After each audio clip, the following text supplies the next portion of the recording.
All right, we are back here on the podcast. We are recapping the 2024 NFL Draft, a very busy one for both the locals and the league as a whole.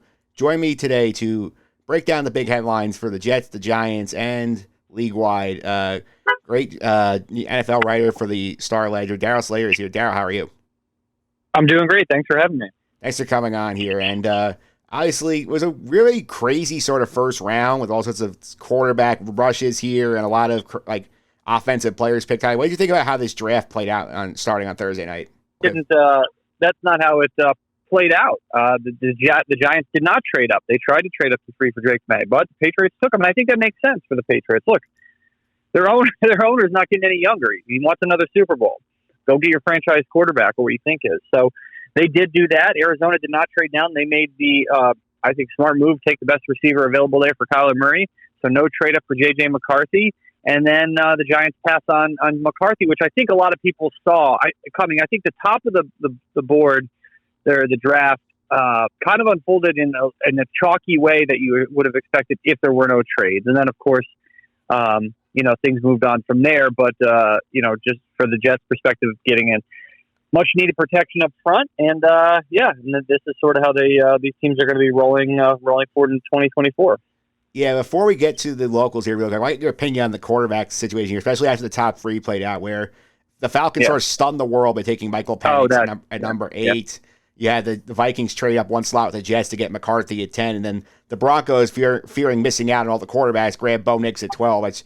That felt like the last 3 sort of felt like, oh my God, this is the league panicking to we need to make sure we get quarterbacks and rookie contracts. That was sort of crazy how that played out. Well, I mean, okay, so you go one by one. Obviously, the Penix thing, a total stunner. Okay, just a complete stunner. The stunner of all stunners there at 8. And at that point, I was still in the Giants media room writing, and then you don't hear about it until a couple of minutes later. So the immediacy of the news kind of was lost on me, just because I had my head in Giants stuff. But yeah, I mean, you look up and you're like, wow, 8 for Penix, and seems high, obviously in a vacuum. And certainly the Falcons, my goodness, it's an insane pick, no matter how you slice it. I'm not alone in that opinion, obviously. And then I don't think it's a surprise necessarily that the Vikings took a quarterback. They traded up one spot, but, McCarthy was their backup plan to May, and, they need a quarterback. I mean, they were even more desperate for a quarterback. Their incumbent is worse than Daniel Jones. I mean, Sam Darnold's terrible. They couldn't go forward with him. So, who knows what McCarthy's going to be, but everyone was saying Sam Darnold was going to be great when he came out. It didn't happen. So, and then Sean Payton, total panic job. I mean, he went and, put every signal out there that they were going to get a quarterback. They obviously didn't have anybody either, just like the Vikings. But, Payton's probably under pressure to kind of do something to justify that ridiculous contract that he got and show that he can actually do something with somebody other than Drew Brees. And then he's not an overrated coach. So I think that, that makes sense. I mean, he wanted his own quarterback, and they went and got it in Bo Nix, and I guess we'll see. I mean, you say we'll see about every draft pick, but I don't think people consider Bo Nix overall the 12th best prospect in the draft. So I mean, we'll see what Payton does with him. Yeah, it's very funny. I saw a comp to the 2011 NFL draft where the last time quarterbacks on 8, 10, and 12 was Blaine Gabbert, Jake Locker, and Christian Ponders. That could be a bad home for those 3 teams. Yeah, I was going to say, there's just a laundry list of these quarterbacks who don't work out. I mean, more often than not, it doesn't work out. Yeah, that's for sure here. And let's get to the Giants, who you're tapped in with here, as you cover them so extensively. So we heard a lot of rumors on draft night. They were trying to get up to 3 with New England to try and get presumably a quarterback. I know Adam Schefter said today that they were looking at Joe Alt, but I don't know, not sure if I buy that here. But the rumor was they're willing to give up their second-round pick this year and then 1 next year, get up to 3. And New England said no, they wanted to stay put and take their guy. So was that real, or is that just smoke from the Giants?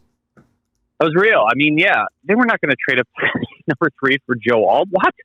That's insane. That's so dumb. Come on. The number 3 move was to get Drake May. I mean, they wanted Drake May. They wanted Drake May to replace Daniel Jones. Okay, they wanted to fire Daniel Jones, basically, is what it boils down to. Okay, they wanted to divorce him. I mean, and he's still on the team. And he's their starting quarterback, which makes it even more fascinating now rolling forward. It was clearly so. Okay, yeah, I'm kind of making light of it, but it made sense. right? It made sense. First of all, it makes sense to be bold at quarterback because the payoff is so big. That missing on a quarterback versus the payoff is much bigger. It's not a 50-50 proposition. So it makes sense to be bold, offering your first and a second. Okay, I think that made sense. The Patriots also did something that made sense, and they took Drake May. And I mentioned it earlier. They got an owner who is not getting any younger, and he wants to win the Super Bowl. I totally get it. The Giants hurt themselves because they didn't lose enough last year. They were 2-8. They closed 4-3. The Tommy DeVito stuff basically killed their chances of getting Drake May. Period. So. Now, there were other factors. I mean, Wake Martindale's defense played pretty well, but you think of outlier things, right? You'd expect a defense to play well. Wake Martindale's defense to play well against a bad Patriots offense. You don't think that Tommy DeVito is going to give you steady play, which he did. Anyway, so everyone knows that's where the Giants were desperate to move up, but only for one player. And I think that approach makes sense. A Drake May or nothing, that wound up being their approach. May or nobody at all. Okay. And I think that a quarterback in the NFL is obviously an all or nothing proposition. Either you have a guy or you don't. And why go get a guy who you think ceiling is mediocre? That doesn't make sense. So I can totally understand the logic there with either if they weren't going to get May, they were going to roll forward with Jones. I think that makes a lot of sense. Now, we'll see what history says about passing on McCarthy, Penix, Nix. I think more so McCarthy, right? Because he was the guy that could be a possibility at 6. So, that's where things fell for the Giants. They were very aggressive in trying to trade up to 3 for Drake May, but that was where they drew the line. And they were committed to him as their guy. And now, they understood that it was possible. They weren't going to. I mean, it was leaking out all day that the Patriots were staying, and they did stay. And it makes sense for the Patriots. Yeah, it does too. And I think I'm in lockstep with you on the Giants situation as well here, where if you don't think a quarterback is great, don't waste a pick on. I feel like that's sort of what happened with them with Daniel Jones in the first place. And taking Malik Neighbors at 6 felt like a home run pick because this is an offense that needs speed, needs playmakers, and Malik Neighbors feels like to be a perfect fit for Daniel Jones now, whoever's a quarterback in 2025. So this is a fantastic choice for the Giants. I like it. I think it's you cannot fault them for that pick. Okay, maybe he doesn't work out, and maybe McCarthy does, and okay. I think it would have to be extreme where Malik Neighbors is not good and McCarthy is great. I think it makes sense from a perspective as that was your need. Now, obviously, there's a question of who's the quarterback going to be, but Malik Neighbors is going to be on the team for more than one season, right? So it's not like 1 year if Daniel Jones stinks, it's going to ruin Malik Neighbors' career. It's going to wind up being a dumb pick. They could just take a quarterback next year, maybe sign Dak Prescott. But I think there's a lot to like about Malik Neighbors and his production in the SEC. We'll see on some of the pre-draft stuff about him being hard to coach and all that stuff. A lot of these receivers have big personalities in terms of being super ultra competitive, and that's what you really want, and that's what everyone said about him. Super, super competitive kid, and obviously a ton of talent, and they needed a legit receiver. And now, I know we went into last year, no more excuses for Daniel Jones. Okay, now, obviously, no more excuses because he's going to get cut at the end of this year. If he's anything other than very good, he's gone. So, that's where they're at right now. I think that they were never going to fill all their needs, which is never going to happen. They had to make a choice at 6, right? Either a quarterback or then you got to figure out a receiver in round 2, right? So anyway, that's what they wound up doing. And I think that the pick makes sense given their logic behind the quarterback all or nothing on May. Yeah, plus receivers in the top 10, and generally the last few years have worked out pretty well. We saw the Jets at Garrett Wilson, Jamar Chase, Jalen Waddle. Your odds of hitting on a receiver this high are pretty good. Yeah, and he's the second receiver off the board, and some people think he might have been the best receiver in a very good receiver draft class. I mean, this kid is, I know college career stats can be misleading because it all depends on how much you play and how many years you play. You can have compilers and all that, but he leaves LSU as their all-time leader in catches and yards. And I looked this up. LSU has had 10 receivers all-time drafted in the first round, 7 others in the second round. Jarvis Landry, second-round pick. 17 receivers taken in the first 2 rounds. I mean, this is a great receiver school. Odell Beckham obviously didn't wind up being what we all thought he'd be, but obviously he had some pretty good NFL seasons. Justin Jefferson, Jamar Chase most recently, and so those are the shoes he stepped into. Malik Neighbors did at LSU, and those are the guys he's going to try to follow in the NFL. Yeah, that's for sure. Let's go about the rest of the Giant class here. How do you think they did with the rest of their picks? Had to get a safety because they let McKinney walk. it would be very unfair to expect Tyler Newbin to play as well as this year as McKinney did last year. But Joe Shane obviously does not value the position in terms of investing a lot of money in it. And so they were always going to draft a safety. And so I think a safety in round 2 makes sense. Look, McKinney was the second-round pick. They got 4 years of very cost-effective, strong play from him. They'd love to get that from Newbin, right? So if you talk about how much money you're putting into a position, I'm going to have to refresh my memory on their picks here. It may be helpful if you kind of run them down for me because I'm thinking about a bunch of things. Where did they go from there after the Newbin pick? Was that go ahead. Yeah, I'm going to go ahead and pull that up here on the giant. I have a giant board here of their picks. So okay, sorry. Yeah, sorry, it's been a long weekend. Yeah, I got Drew Phillips in the 3rd round. Theo Johnson. Here we go. So okay, so we'll go Drew Phillips, right? Andrew Phillips in Kentucky. Yeah. He's a guy who, and once I hear the names, I could just get in the rounds. He can play in the slot. He can play outside. He played, I think, about 30% of his stuff in the slot. Now, right now, they view him as a slot guy. We'll see how that shakes out. And to me, that means they're considering taking Cordell Flott, moving him from the slot. He's their incumbent slot starter, and putting him outside. They have a big hole at the outside cornerback spot opposite Deonte Banks. Super young secondary right now. I mean, Deonte Banks in year 2, coming off an uneven rookie year, he's going to have to be their legit number 1 corner and lead this secondary. Because other than Banks, opposite him, you either have Flott as the other outside corner, because O'Dory Jackson's gone, or Nick McLeod, who's has done some okay things, right? Jason Pinnock returns at safety. It's not like he's a proven long-term player. And then Newbin is the other safety. And then your slot guy is either going to be Flott if you put McLeod outside, or it could be Drew Phillips. I mean, so there's a lot of question marks about this secondary, but Phillips does give him some versatility, as does Flott, and they like that. 4th round, the tight end. Give me refresh my memory. Yeah, Theo Johnson. I feel like he's going to be a good hedge on Waller. Yep, Theo Johnson from Penn State. He's a big dude. He's 6'6", 259. All you had to do is mention the name, and I can roll on that. Obviously, the storyline there is super obvious. I mean, Waller, they had to proceed as though he was not going to be back. They did not take big swings in free agency at the position. Chris Manhertz and Jack Stoll. I mean, come on, like who? And most people are going to say, who are those guys, right?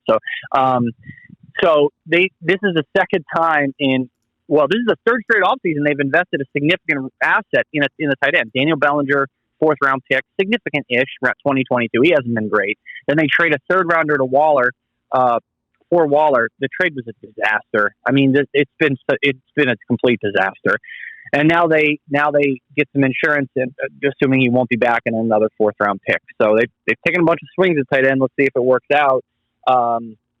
And then if you just want to move down the list here, and the next, I got the list in front of me here now. Tyrone Tracy in round 5. Of course, they did have 39 in the 2nd round, traded to Brian Burns. I mean, they better hope to the heavens that this kid, Brian Burns, is elite. I mean, that trade and that contract just puts the pressure so high on him to produce in a way that he is not at any point in his career. So I think there's that. Obviously, in the 5th round, they were at 151. They actually traded that to Carolina for Burns, and they moved down to 166 via the trade. So a little bit lower in the 5th round. They get Tyrone Tracy, a running back from Purdue, give him some depth there. Devin Singletary, the takeaway there, Devin Singletary is still the number 1 back, and then Tyrone Tracy and Eric Gray behind him. I mean, geez. Boy, I tell you what, if they lose, with Saquon Barkley gone to the Eagles, if Barkley has a monster year, especially against the Giants, boy, what egg on face that'll be, and John Mara will be furious. I have no doubt about it. If that, he said he was sick about losing Barkley. How sick is he going to be if Barkley walks all over him, and this giant offense doesn't have much to offer yet again? But we'll see. That's a bunch of ifs there. I think it's fair to assume Barkley's going to have a pretty productive year. We'll see if the Giant offense is better, but the running back position, obviously not a heavily invested in position. Another spot where Joe Shane doesn't want to throw a lot of money at. We'll see how that works out. And then in the 6th round, the Giants wrap it up because they traded their 7th to Arizona for Isaiah Simmons last year. So the 6th round pick is Darius Masau, and I'm probably mispronouncing that, the kid from LSU, or UCLA rather, linebacker. Inside linebacker depth there, probably going to be some special teams value. But yeah, in terms of the highlights of the draft, I mean, they get a versatile corner, they get Darren Waller insurance, they get a new safety who's definitely a day 1 starter for sure, and then they get their first number 1 receiver, true number 1 receiver of the Daniel Jones era. It's really good haul for them. Go to the Jets side here. Obviously, we heard a lot that they were trying to trade up to get Roma Dunze. Nobody wanted to trade with them. They were sitting there at 10. They pick up a 4 from the Vikings to go back a pick and take Olu Fashanu. Thought the Brock Bowers stuff was a smokescreen, probably the right call for them as an organization here. The Fashanu pick I like a lot in the Jet perspective because obviously they did a lot of work on the line, but Tyron Smith hasn't played a full season since 2015. Morgan Moses coming off a pec surgery in the offseason here. And Fashanu is a guy who can obviously fill in if one of them gets hurt, and you figure next year they're penciling him in to be the starter at left tackle. Odunze goes obviously a pick before they would have picked, 9 to the Bears. Man, they could have used another receiver. They better hope Mike Williams can stay healthy. And then speaking of hoping guys can stay healthy, the 2 tackles, obviously Morgan Moses and Tyron Smith. That's the fingers crossed thing they were doing too. But Fashanu, like you said, gives them a guy who can be a safety net there.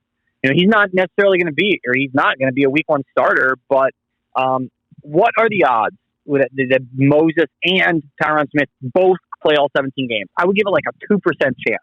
So Fashanu is going to be, he's going to start games this year, I bet.